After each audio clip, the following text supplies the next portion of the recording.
Ratusan massa pendukung calon anggota legislatif dari Partai Aceh membakar dan merusak kantor Partai Aceh Kecamatan Bate, Kabupaten Pidi, Kamis sore. Pembakaran ini diduga karena adanya permainan perolehan suara yang menyebabkan caleg Partai Aceh atas nama Tengku Jailani gagal menjadi caleg. Massa pendukung caleg DPRK Pidi ini kecewa dengan pengurus Partai Aceh yang diduga mempermainkan suara caleg mereka.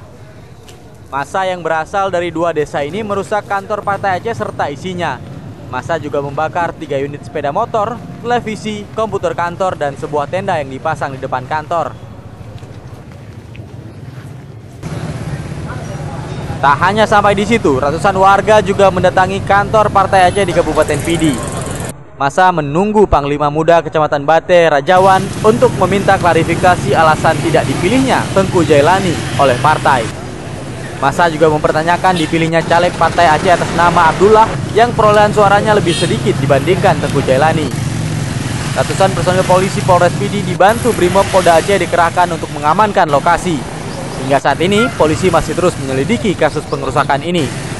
Dari Kabupaten Pidi, Ilham melaporkan untuk Aceh Video.